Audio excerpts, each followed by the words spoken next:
Good morning. I finished another book. I've been reading a lot recently. That's because I don't want to do my schoolwork. Wow. The Hunting Party by Lucy Foley. This book, I have opinions. I will share them in a minute. Let me give you a brief overview.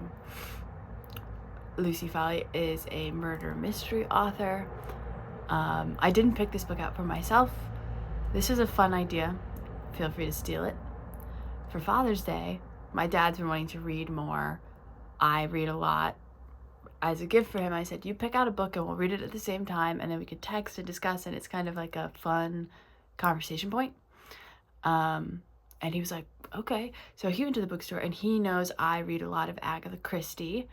Originally, I thought he was going to pick out a book for, like, him. Like some, like, dad history book. You know, dad books. I was prepared to read The Odyssey if I had to.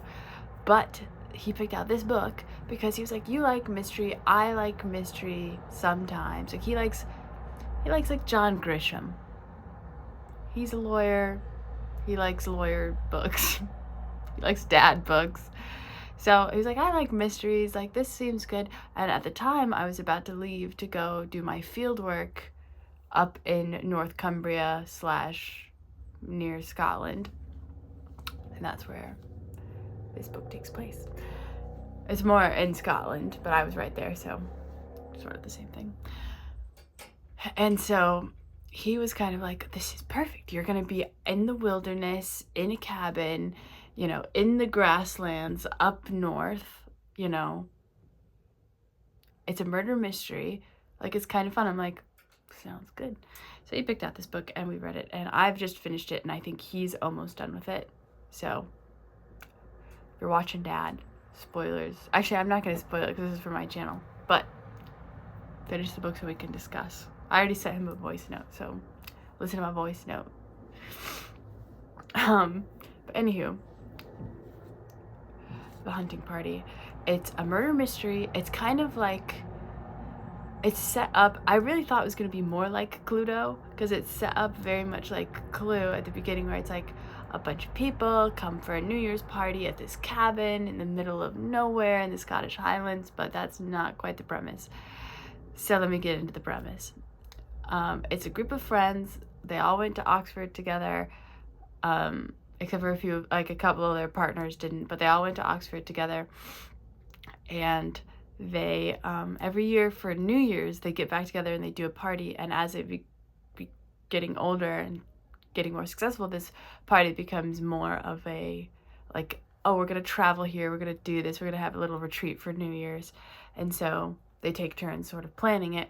So this year, the girl who's in charge puts it in the middle of the Scottish Highlands. Instead of like a crazy one, they're going to do like a relaxed one.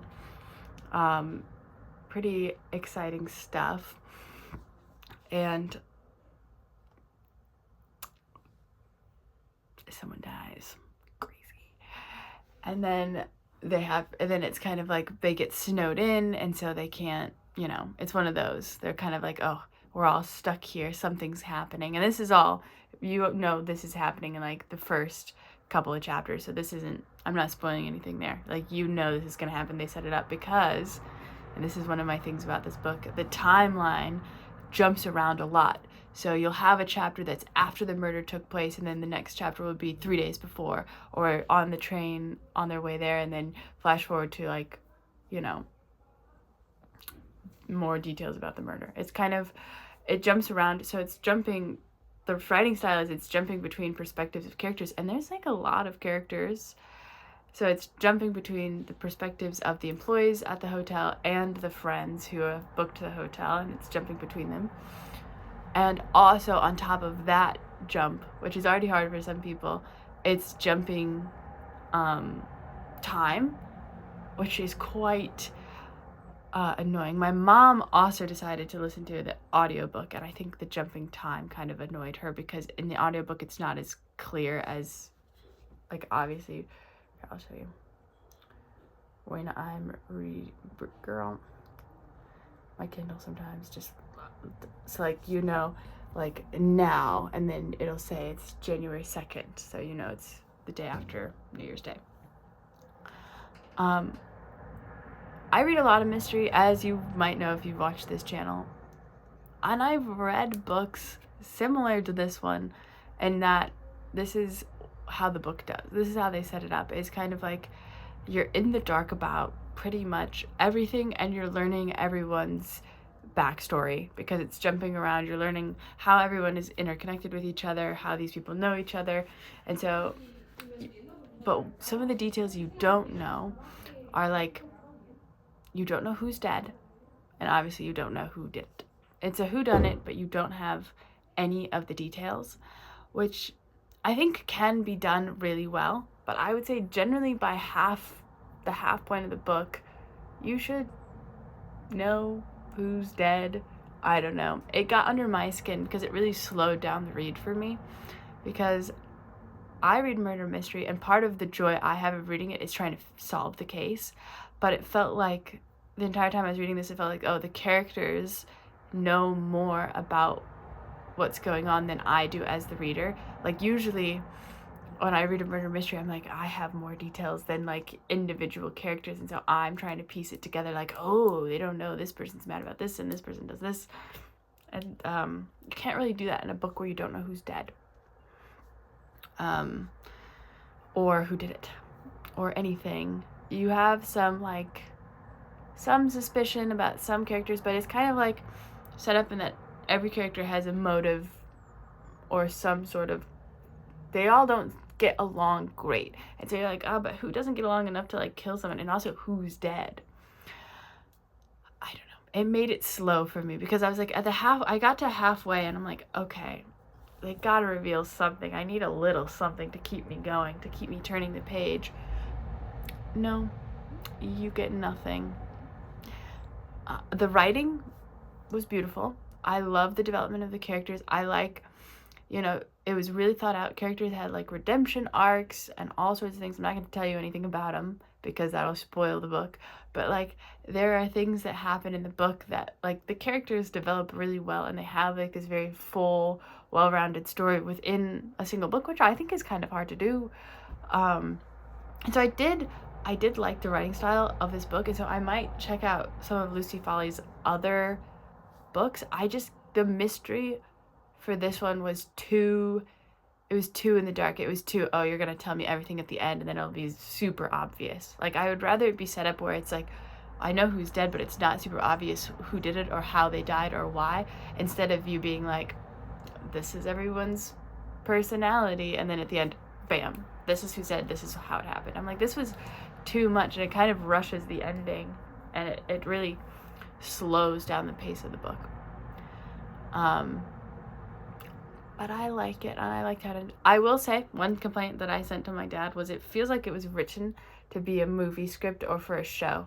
Like, with all the jumping in time and the jumping between characters and this, like, you don't even know who's dead. That's something I feel like they do in a TV series or a movie, not in a book. So I feel like it would make a good TV show or a book or a little 6-part series. When they do a little 6-part series, I feel like they could get a couple parts out of that. But I don't know. Maybe that's just her writing style, or maybe she is trying to get it into a show. I should look that up, see if she's sold the rights to anyone. I think it would be a decent show. But that's my thoughts. I'm gonna try more books by this author, but I don't know if I would recommend this one unless you're like really patient. The thing that I really enjoyed about it, as I live in England, and so a lot of the characters are from, some of them are from where I am right now, but a lot of them are from London as well. And like, there are such like little, it's so well researched because there's so many little details of things like the train lines and the stations and like the pubs and things that are like extremely accurate. I guess because the author's probably been around, done her research, did her little writing around here. But I was like, oh my God, that is, 2 of the characters are from where I am right now, and they go back in time at some point and talk about being there. And I was like, oh, that's just down the street from me. I know exactly where they were. So it's really well done, and that was kind of fun. That was a fun perspective of it. But anywho,